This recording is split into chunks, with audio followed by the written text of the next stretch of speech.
My friends, this is a moment of pride and of gratitude. The first thing I want to say is to thank the Leader of the Opposition, John Howard, for the generosity of the comments that he made in his concession of victory to us tonight. I thank him for those comments, and I express certainly the appreciation of the toughness of the campaign which John Howard fought.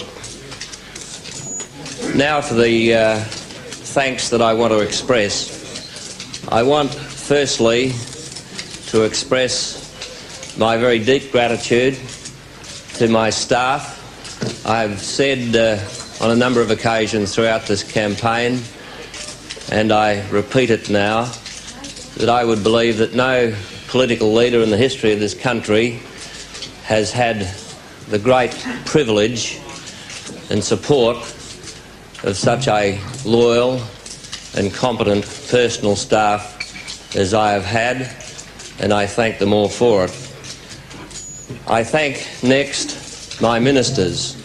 I have also had reason to say that no Prime Minister, I think, certainly in the post-war period, and I would venture to say in the history of federal politics in this country, has had such a competent, loyal and cohesive collection of ministers as it has been my privilege to lead.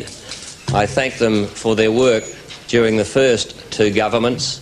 I thank them for their work during this campaign, and I look forward to working with an equally talented ministry in the third Hawke government.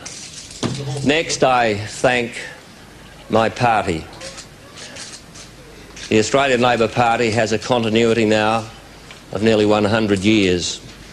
And in the campaign, it's the Prime Minister, the leader of the party, and those up front who get all the highlight, all the attention. But it's when you get to polling day itself, when you have the opportunity of going around the polling booths and seeing those loyal and dedicated members of the party, those who get no limelight and no public credit, who make all these things possible, and to this great party, to its members, its officials, my great gratitude which I express to them on behalf of their party, because they have been able to be part now of history, to have played their part in the election for the first time of a third successive federal Labor government.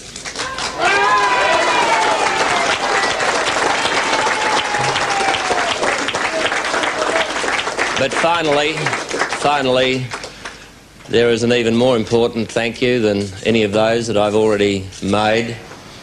It is now nearly 12 months ago when the Parliament reassembled for the budget session in 1987. I addressed my caucus, and I expressed a view then that probably I was the only one in the caucus, perhaps the only person in Australia who believed it.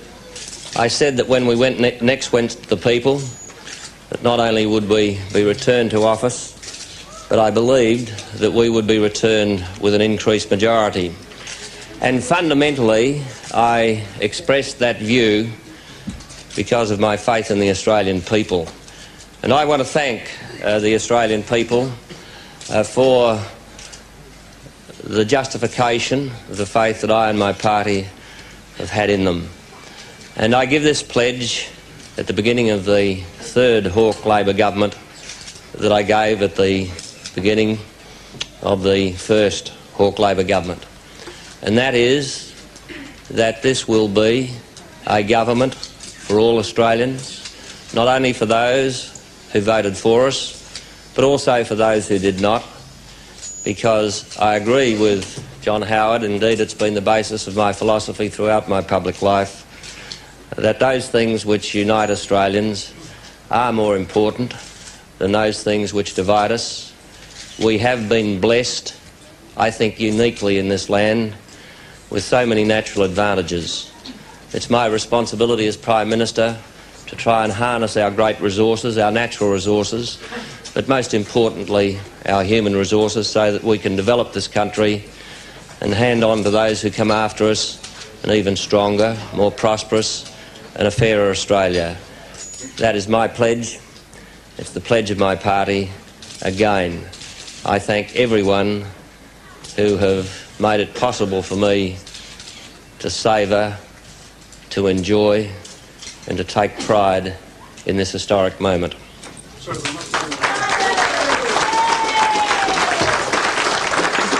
And as I felt that arm coming around me, which I'm pleased to say has been coming around me now for about 35 years, there is, of course, a thank you that I should have made. And that's to Hazel, who, as I said last night at our private function, has not only been a great mate, but a great campaigner. Thank you, Hazel.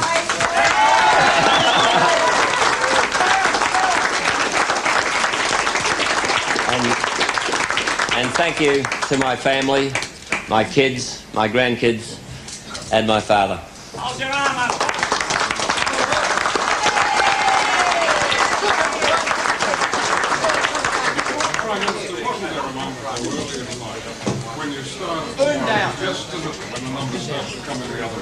No, I always had confidence in victory, and that was because of a combination of, firstly, my own belief and faith, secondly, the feeling I've had as I've gone around the country, thirdly, the polls before today, fourthly, the exit poll, and I've been in campaigns and elections long enough to know now that you don't get carried away by results on the first 2%. There are other people who've been around counting elections for a long time and who get paid for it, but made the same mistake again tonight. I won't name names. Prime Minister,